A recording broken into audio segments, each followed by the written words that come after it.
ডিম্পুৱে অসমৰ ৰাইজৰ কাৰণে অসমৰ ৰাইজৰ স্বাৰ্থত আজিলৈকে কি কৰিছে মোক এই প্ৰশ্নটোৰ উত্তৰ দিলে হ'ল। হেল্ল' গাইজ, কি খবৰটো গাইজ? আজি আমি পুনৰ কথা পাতিম ডিম্পু বৰুৱা ভাৰ্চেছ ভিক্টৰ দাসৰ বিষয়ে। তো আপোনালোকে সকলোৱে গম পাইছে ডিম্পু বৰুৱা আৰু ভিক্টৰ দাসৰ কণ্ট্ৰভাৰ্চিৰ বিষয়ে। তো ভিক্টৰ দাসে ডিম্পু বৰুৱাক বহুত বেয়াকৈ কৈ আছে বা বহুত সমালোচনা কৰিছে। তো ভিক্টৰ দাসৰ পুনৰ এটা নতুন ভিডিঅ' ভাইৰেল হৈছে, যিটো ভিডিঅ' ডিম্পু বৰুৱাক পুনৰবাৰ ভিক্টৰ দাসে সমালোচনা কৰিছে। তো এই ভিক্টৰ দাসৰ সেই ভিডিঅ' ক্লিপ আমি চাই লওঁ। মই সঁচা কথা এটা কৈ আছো, আজি মই যেতিয়া মই কৈছো বোলে চেং মাছ বুলি কওঁতে অবজেক্টিফাই কৰা বুলি কৈ আছে। আৰে চেং মাছ বুলি মই যিটো দেখা পাইছো, মই চেং মাছ টাইপ দেখা পাইছো, চেং মাছ বুলি কৈছো, ঠিক আছে। But the thing is that ultimately I am not objectifying anyone. মোৰ প্ৰশ্ন ইয়াতে আছে যে যদি ডিম্পু বৰুৱাৰ ইউটিউব চেনেল বা ইনষ্টাগ্ৰাম তেওঁৰ যদি পেজ নাথাকিলে হয়, তেওঁ অসমৰ ৰাইজৰ কাৰণে কি কৰিছে, মোৰ প্ৰশ্নটো সেইটো প্ৰথম প্ৰশ্ন।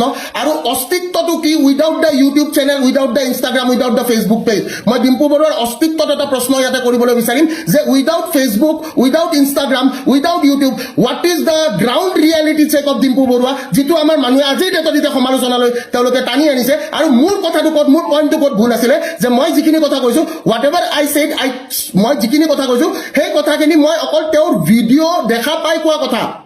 মই তেওঁৰ ভিডিঅ' যিখিনি দেখিছো, তেওঁ ভিডিঅ'ত যিখিনি কাম কৰি আছে সেই ভিডিঅ'খিনি কোৱাওঁতে মানুহে মোক কি কাৰণে বেয়া পাইছে।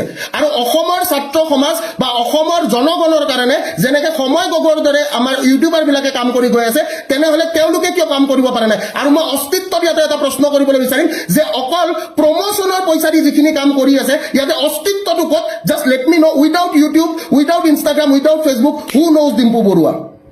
নহয়, মই এটা প্ৰকৃত সত্য মই চবকে সুধিবলৈ বিচাৰিম, ইয়াতে আমাৰ গোটেই যিমানখিনি ভিউৱাৰ্ছ আছে, মোক এটা কথা, এটা প্ৰশ্নৰ উত্তৰ দিলে হ'ল যে ডিম্পুৱে অসমৰ ৰাইজৰ কাৰণে অসমৰ ৰাইজৰ স্বাৰ্থত আজিলৈকে কি কৰিছে, মোক এই প্ৰশ্নটোৰ উত্তৰ দিলে হ'ল। অসমৰ ৰাইজৰ স্বাৰ্থত ডিম্পু বৰুৱাই আজি অসমৰ ৰাইজৰ স্বাৰ্থত, আমাৰ জনগণৰ স্বাৰ্থত, অসমৰ ৰাইজৰ স্বাৰ্থত ডিম্পু বৰুৱাৰ অৱদান কি, মোক কোনোবা এটা যদি এই প্ৰশ্নটোৰ উত্তৰ দিব পাৰে তেনেহ'লে মই তেওঁৰ লগত কথা পাতিম, ঠিক আছে। আৰু এটা কথা মই কৈ আছো যে social media sensation is a very different thing. কিন্তু অসমৰ আজি অস্তিত্ব নোহোৱা হৈ যাবলৈ ধৰিছে লাইভত কয় ভিক্টৰ দাস মোত আহি ভিক্টৰ দাসে একচেপ্ট কৰে। কিন্তু আজিৰ ডেটত মই এটা কথা কওঁ, ভিক্টৰ দাসে কোনো কমিউনিটিক কণ্টেণ্ট বনাবলৈ চেষ্টা কৰা নাই। ভিক্টৰ দাসে কোনো এটা কমিউনিটিক লৈ, যেনেকৈ LGBTQ কমিউনিটি এটা হওক বা যিকোনো এটা কমিউনিটিক লৈ ভিক্টৰ দাসে কিন্তু কণ্টেণ্ট ক্ৰিয়েট কৰিবলৈ চেষ্টা কৰা নাই। মই ডিম্পু বৰুৱা Okay, sorry. ডিম্পু বৰুৱা তেওঁ টিচাৰ কমিউনিটিক টোটেলি ঠাট্টা সুৰেৰে তেওঁ বহুত বেয়াকৈ ঠাট্টা কৰিছে, এইটো হাঁহিছে। আৰু প্লাছ তেওঁ যদি ইমান ভিডিঅ'টো ধুনীয়াকৈ বনাইছিলে সেইটো ভিডিঅ', তো তেওঁ এটা কাম কৰক, তেওঁ জিকে যদি তেওঁ চান্স দেখা পাইছিলে, তাত তেওঁ ক্ষমতা আছে নেকি এজন জব দিবৰ কাৰণে?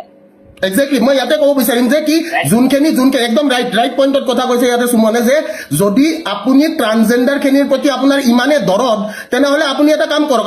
কৰিম যে মই কৈছিলো যে ডিম্পু বৰুৱাই পইচা দিলে পেটিকোটো বেচিব, ঠিক আছে, এই কথাষাৰ মই কৈছিলো।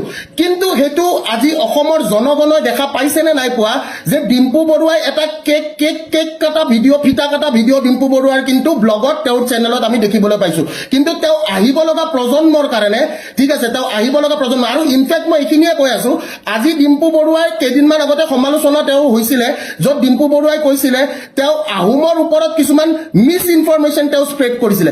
তাৰ মানে আমি ইয়াতে এতিয়া এই ইউটিউবাৰবিলাকৰ তেওঁলোকৰ পঢ়া শুনাৰ ডিগ্ৰীটোৰ ওপৰত অকণমান কথা পাতিব পাৰোঁ নেকি? যিহেতুকে এডুকেশ্যনৰ লগত মই জড়িত হৈ আছো। আজি হঠাতে এটা চেনচেশ্যন বনি কিনে তেওঁ কেইদিনমান আগতে তেওঁ নিজে আহোমৰ ওপৰত এটা ভুল ভিডিঅ' বনাইছে, য'ত তেওঁ প্ৰতিক্ৰিয়া দিছিলে, তেওঁ ক্ষমা খুজিছিলে। তাৰ মানে কি যে যি টি কণ্টেণ্ট বনাই নিজকে ভাইৰেল কৰিবলৈ চেষ্টা কৰি একো লাভ নাই, ঠিক আছে। আৰু মোৰ এটাই কথা, মই উইদাউট ষ্টাডি একো কামেই নকৰোঁ। এটা কথাই মই কৈ দিলোঁ, আজিৰ ডেটত ভিক্টৰ দাসে যদি ভিক্টৰ দাস হয়, ভিক্টৰ দাসে কাকো জখলা বনাই ভিক্টৰ দাস উঠা নাই, বা ভিক্টৰ দাসে এটাই কথা যে ভিক্টৰ দাসে সঁচা কথা কয়, সঁচা কথা ক'বলৈ ভয় নকৰে। আৰু এইটো অসমৰ জনগণে দেখি আহিছে, কাৰণ মৃত্যুক ভয় নকৰা মানুহ মই, এইখিনিয়ে কথা ক'লোঁ, মৃত্যুক মই ভয় নকৰোঁ। আৰু এই যিখিনি আমাৰ পলিটিচিয়ানছে যোনখিনি ইউটিউবাৰক ব্যৱহাৰ কৰি আছে আৰু তেওঁলোকে ব্যৱহাৰ হ'বলৈ দি আছে, যদি দুটকাৰ কাৰণে তেওঁলোকে অসমৰ জনগণৰ লগত খেলিবলৈ লৈছে, মোৰ প্ৰশ্নটো হৈছে অসমৰ জনগণে তেওঁলোকক কেনেকৈ এটা ৰিয়েল হিৰ' বুলি ভাবিব লৈছে।